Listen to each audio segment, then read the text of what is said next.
வணக்கம் மக்களே, நாம இந்த ஆரோக்கியமான பதிவில் 60 வயதிற்கு மேற்பட்டிருக்கக்கூடிய நம் மூத்த குடிமக்கள் சீனியர் சிட்டிசன்ஸ், அதாவது சுருக்கமாக சொல்ல முடியாது நம்முடைய தாத்தா பாட்டிகள்லாம் அந்த 50-60 வயதுகளிலும் ஆரோக்கியமாக இருக்கிறதுக்கு அவங்க என்னென்ன மாதிரியான ஆரோக்கியமான நடவடிக்கைகளை மேற்கொள்ளணும் அப்படின்றத பற்றி பார்க்க போகிறோம். இந்த ஆரோக்கியமான நடவடிக்கைகள் எல்லாம் 50-60 வயதில் இருக்கிறவங்களும் மேற்கொள்ளலாம். குறிப்பாக இளைஞர்கள் இப்போ இருந்தே ஒரு 30 வயதை அடையும் போதே இந்த விஷயங்கள்லாம் கண்டிப்பாக கடைபிடிச்சாங்க அப்படின்னா 50-60 வயதில் ஸ்ட்ராங்காக இருக்கலாம். ஸோ அந்த நடவடிக்கைகள் என்னென்ன விளக்கமாக பார்ப்போம் வாங்க. அதை பற்றி பார்க்குறதுக்கு முன்னாடி இந்த வீடியோவுக்கு மட்டும் ஒரு லைக் கொடுத்துட்டு இந்த தகவலை உங்களுக்கு தெரிஞ்சவங்களுக்கும் ஷேர் பண்ணிடுங்க. ஏன்னா இது அவங்களுக்கும் பயனுள்ளதாக இருக்கக்கூடிய ஒரு ஆரோக்கியமான பதிவு தான். இது போன்ற அப்டேட்ஸ்கள் நீங்கள் தொடர்ந்து பார்க்குறதுக்கு நம்மளுடைய ஹெல்த் நியூஸ் தமிழ் சேனலை மறக்காமல் சப்ஸ்கிரைப் பண்ணி வச்சுக்கோங்க. பக்கத்தில் இருக்கக்கூடிய பெல் பட்டனையும் கிளிக் பண்ணி ஆல் அப்படின்ற ஆப்ஷனையும் செட் பண்ணி வச்சுக்கிட்டீங்க அப்படின்னா நாங்கள் போடக்கூடிய எல்லா அப்டேட்ஸும் உங்களுக்கு நோட்டிஃபிகேஷன் அடிக்கடி வந்து சேரும். சரிவாங்க மக்களே, இப்போ வீடியோக்குள்ளே போயிடலாம். காலை உடற்பயிற்சி நாம் செய்ய வேண்டியது ரொம்ப ரொம்ப முக்கியமாக இருக்குது. உங்களுக்கு வந்து ஏற்கனவே உடற்பயிற்சி செய்யக்கூடிய பழக்கம் இருந்துச்சுன்னா ரொம்ப ரொம்ப சந்தோஷம். அதாவது தொடர்ந்து கடைபிடிச்சிட்டே வாங்க. இல்லை அப்படின்னா இன்னிலிருந்து நீங்கள் உடற்பயிற்சி செய்ய தொடங்குங்க. அதுதான் ஒரு மகிழ்ச்சியான விஷயமும் கூட. உங்களுடைய உடலையும் மனதையும் ஆரோக்கியமாக வைக்கக்கூடிய விஷயமே அந்த காலையில் செய்யக்கூடிய உடற்பயிற்சி தான். ஏன்னா நீங்கள் காலையில் எழுந்ததுக்கப்புறம் ஒர்க் அவுட் செய்யும் போது உங்களுடைய உடலும் மனமும் சேர்ந்து ஆரோக்கியமாக இருக்கும். கை கால்களில் வலி ஏற்படுவது, மூட்டு வலி, முடக்குவாதம் ஏற்படுவது, பிபி ப்ராப்ளம், சுகர் ப்ராப்ளம், இருதயம் சார்ந்த நோய்கள், இது எதுவுமே உங்களுக்கு இல்லாமல் உடல் ஒட்டுமொத்தமாக சுறுசுறுப்பாகவும் இருக்கும், ஆரோக்கியமாகவும் இருக்கும். அதாவது மனதும் உடலும் சேர்ந்து உங்களுக்கு சுறுசுறுப்பாக இருக்கும்.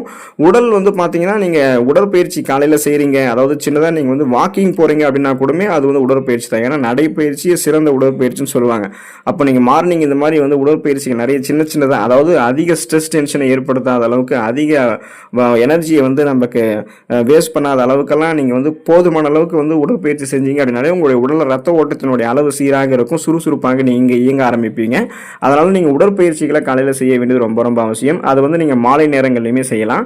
மன அழுத்தத்தை வந்து உங்களுக்கு கையாள தெரியணும். இப்போ பார்த்தீங்கன்னா 30 வயதிலேயே மன அழுத்தத்தை வந்து கையாளுவதற்கும் பதட்டத்தை வந்து கட்டுப்படுத்துறதுக்கும் நீங்கள் தெரிஞ்சுக்கிட்டீங்க அப்படின்னாலே முதுமையில் இதனால் உண்டாகக்கூடிய பல பிரச்சனைகளை உங்களால் தவிர்க்க முடியும். ஏன்னா உங்களுடைய 77% நோய்க்கு காரணமாக இருக்கிறதே நீங்கள் இந்த ஸ்ட்ரெஸ் டென்ஷனை அதிகமாக வந்து உங்களுடைய மண்டையில் வந்து வச்சுக்கிறது தான். அப்போ அந்த ஸ்ட்ரெஸ் டென்ஷன்லேருந்து நம்ம ரிலீவ் ஆகிட்டோம் அப்படின்னாலே 77% நோய்கள் நமக்கு ஏற்படாது அப்படின்றது தான் மருத்துவ நிபுணர்கள் குறிப்பிடுறாங்க.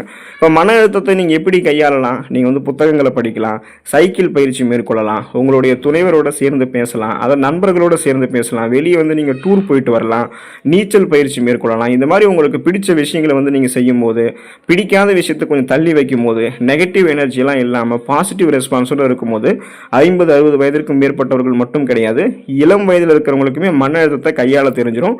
ஸோ ஸ்ட்ரெஸ் டென்ஷன் இல்லாமல் நலமோடு இருக்கலாம், படபடக்கக்கூடிய தன்மை எதுவும் இல்லாமல் இருக்கலாம். இதனால் நரம்புகள் வந்து நமக்கு புத்துணர்ச்சியாக இருக்கும். நரம்புகளில் இறுக்கங்கள் தென்படாமல் நரம்புகள் வழியாக ரத்த ஓட்டம் உடல் உறுப்புகளுக்கு பாய ஆரம்பித்து சுறுசுறுப்பாக நம்ம இயங்க ஆரம்பிப்போம். அதுக்காக தான் மன அழுத்தத்தை நம்ம கையாள தெரிஞ்சிருக்கணும். மருத்துவ பரிசோதனைகள் ரொம்ப ரொம்ப முக்கிய கட்டம் வந்து பார்த்திங்கன்னா இந்த மெடிக்கல் செக்அப். இதை வந்து நம்ம அடிக்கடி செஞ்சுக்கிட்டே இருந்தோம் அப்படின்னா நமக்கு ஏதாவது நோய் வருதா அப்படின்னு கண்டுபிடிச்சி நம்ம அதிலிருந்து விலகிடலாம். அப்போ பார்த்தீங்கன்னா நம்ம ஆரோக்கியமாக இருக்கலாம். நீண்ட நாட்கள் வந்து நம்ம உயிரோடு வாழக்கூடிய அந்த சாத்திய கூறுகள் நமக்கு ஏற்படும். ஸோ இதனால் பார்த்தீங்கன்னா இப்போதிலிருந்தே உங்களுடைய அந்த மருத்துவரை வந்து நீங்கள் உறுதி செஞ்சு உங்களுக்கான அந்த மருத்துவ பரிசோதனை வந்து நீங்கள் செஞ்சுக்கணும். சில பேருக்கு வந்து ஃபேமிலி டாக்டர்ஸ் இருப்பாங்க. அவங்க வந்து அந்த குடும்ப மருத்துவரை சந்தித்து அடிக்கடி உடல்நிலை குறித்த அனைத்து விஷயங்களும் தெரிஞ்சு கொள்வாங்க. ஸோ நீங்களும் இன்னிலிருந்து ஒரு மருத்துவரை வந்து உடனே பிடிச்சுக்கோங்க. அந்த மருத்துவ நிபுணரை சந்தித்து உங்களுடைய முழு உடல் பரிசோதனைகளுமே வந்து செய்து கொள்ளுங்க.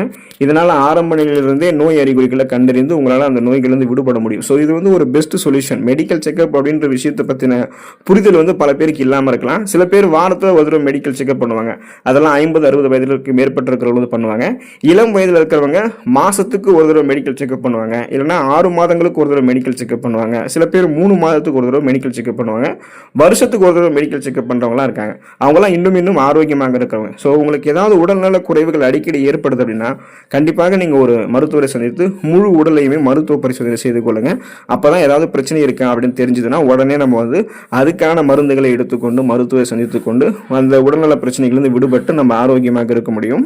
உங்களுடைய உடல் எடையில நீங்கள் மிக முக்கியமான கவனத்தை வந்து நீங்கள் செலுத்தணும். ஸோ உங்களுடைய உடல் எடை வந்து ஆரோக்கியமாக மட்டும்தான் இருக்கணும். ஆரோக்கியமற்றதாக உடல் பருமனாகலாம் இருக்கக்கூடாது. கண்டதையும் நீங்கள் வந்து உணவுகளாக சாப்பிட்டுட்டு அதிக கலோரிகள் இருந்திருக்கக்கூடிய நொறுக்கு தீனிகள், கிரேவிகள், தின்பண்டங்கள் இதெல்லாம் நீங்கள் எடுத்துக்கிட்டே இருக்கீங்கன்னா உங்களுடைய உடல் எடை வந்து அதிகமாக ஆக ஆரம்பிச்சிடும். கட்டுக்கோப்பான உடல் எடை வந்து உங்களுக்கு இருக்காது. இதனால் உங்களுக்கு பிபி ப்ராப்ளம், சுகர் ப்ராப்ளம், மூட்டு வலி, முடக்குவாதம், ஒரு வேலையை செய்கிறதுக்கு ஒரு சுறுசுறுப்பு இல்லாமல் போயிடும். கவனமின்மையாக வந்து நீங்கள் தென்பட ஆரம்பிப்பீங்க.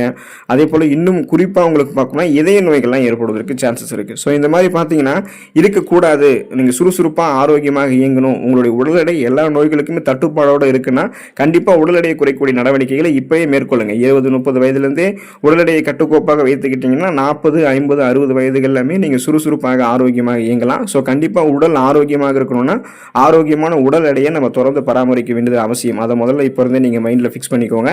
உங்களுடைய எலும்புகள் வந்து உறுதியாக இருக்கிறதுக்கான அத்தனை நடவடிக்கைகளுமே நீங்கள் மேற்கொள்ளணும். அப்போ தான் நீங்கள் 50-60 வயதுகளிலுமே ஸ்ட்ராங்காக நீங்கள் வந்து பேலன்ஸ் தடுமாறாமல் இருக்க முடியும். ஸோ 30 வயது ஆரம்பிக்கும் போதே எலும்புகளை உறுதி செய்யக்கூடிய வேலைகளில் இறங்கினாதான் 60 வயதுகளிலுமே நீங்கள் நிமிர்ந்த நடையோடு இருக்கலாம். மூட்டு வலி, எலும்பு புரை, ஆஸ்டியோபோரோசிஸ், எலும்பு மெலிவு நோய், மூட்டு வலி, எலும்புருக்கி, முடக்குவாதம், எலும்பு மஞ்சைகளில் ஏற்படக்கூடிய பிரச்சனை, மூட்டு அழற்சி, இந்த மாதிரி எந்த பிரச்சனையுமே உங்களுக்கு வராது. அதனால நீங்கள் விட்டமின் டி மற்றும் கால்சியம் சத்துக்கள் அதிகம் இருக்கக்கூடிய உணவுகளை தொடர்ந்து எடுத்துக்கோங்க. இப்போ விட்டமின் டி சத்தெல்லாம் பெறணும் அப்படின்னா சின்னதாக சூரிய ஒளியில் ஒரு வாக்கிங் போயிட்டு வந்தீங்கன்னா அது உங்களுக்கு கிடைக்கும்.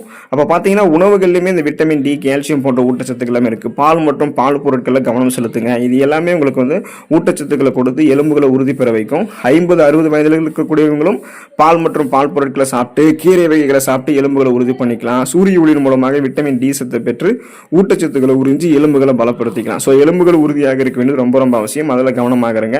சர்க்கரையினுடைய அளவை நீங்கள் குறைச்சிங்க அப்படின்னா உங்களுடைய உடல் ஆரோக்கியமாக இருக்கும். இதை முதல்ல ஞாபகம் வச்சுக்கோங்க. ஏன்னா சுகர் வந்து ஒரு டெட்லி பாய்சன் அப்படின்னு மருத்துவ நிபுணர்களால் சொல்லப்படுது. சர்க்கரை மட்டுமல்லாது சோடியம், அதாவது உப்பினுடைய அளவையுமே நீங்கள் 30 வயதிலிருந்து குறைச்சிக்கிட்டீங்க அப்படின்னா நீங்கள் ஆரோக்கியமாக இருக்கலாம். சுகர் கட்டெல்லாம் பண்ணீங்கன்னா உங்களுடைய ஃபேஸு ஷைனிங்காக இருக்கும். உடல் எடை வந்து கட்டுக்கோப்பாக இருக்க ஆரம்பிக்கும். இப்போ நீங்கள் வந்து ஒரு விஷயத்தை நோட் பண்ணலாம். ஜிம்மு போகிறவங்களாம் சுகர் வந்து கட் பண்ணிடுவாங்க.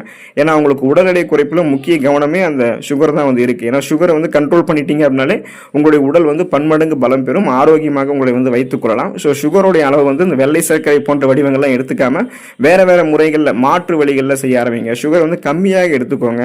அளவை குறைச்சிங்கன்னா ஆரோக்கியமாக இருக்கலாம். சருமத்தை வந்து பாதுகாப்பாக பெற வைக்கிறதுக்கான முயற்சிகளை மேற்கொள்ளணும். இப்போ பார்த்தீங்கன்னா முதுமையை வந்து வெளிச்சம் போட்டு காட்டுவது உங்களுடைய சரும ஆரோக்கியம் தான். ஸோ உங்களுடைய வயசோடைய அந்த முதுமையோடைய பார்க்குறதுக்கு உங்களோட சருமத்தை பார்த்தாலே பல பேர் கண்டுபிடிச்சிடுவாங்க. சருமத்தில் இருக்கக்கூடிய சுருக்கங்கள், கோடுகள், கரைகள் எல்லாமே உங்களுடைய வயசை வந்து காட்டி கொடுக்கும். ஆனால் நீங்கள் இப்போ ஒரு 50-60 வயதுலையுமே உங்களுடைய சருமத்தை வந்து சுருக்க முடியாமல் வைத்துக்கொள்ளணும் அப்படின்னா அதுக்கான நடவடிக்கைகளை வந்து மேற்கொள்ளணும். ஒன்றுமே பண்ண வேண்டாம். என்னென்னா உங்களுடைய சருமத்தை மேற்கொள்றதுக்கு நார்சத்து நிறைந்திருக்கக்கூடிய உணவுகள் எடுத்துக்கணும், விட்டமின் சி நிறைந்திருக்கக்கூடிய உணவுகளை எடுத்துக்கணும். இவை எல்லாமே தீங்கு விளைவிக்கக்கூடிய செல்களிலிருந்து உங்களுடைய சருமத்தை பாதுகாத்து தோல் செல்கள் மாற்றமடைவதால் ஏற்படக்கூடிய தோல் நோய்கள் ஆரம்பித்து வேறு எந்த நோயுமே உங்களுக்கு வந்து இல்லாமல் சருமத்தை வந்து சுறுசுறுப்பாக வைக்கும். இறந்த செல்கள் ரிமூவ் பண்ணி முகப்பொருட்கள், கண் கருவளையங்கள், கரும்புள்ளிகள் என எதுவுமே இல்லாமல் சருமத்தை பாதுகாக்கும். சருமத்தை பாதுகாக்கிறதுக்கான 2 நடவடிக்கைகள் இன்னும் என்னன்னு பார்த்தீங்கன்னா போதுமான அளவுக்கு தண்ணீர் குடித்து உங்களுடைய உடலை நீரேற்றமாக வைத்துக் கொள்வதும் போதுமான நேரம் வந்து உறங்குவதும் சரும பாதுகாப்புக்கு மிக முக்கியத்துவம் கொடுக்கும். ஸோ அதை வந்து நீங்கள் ஃபாலோ பண்ணிக்கணும்.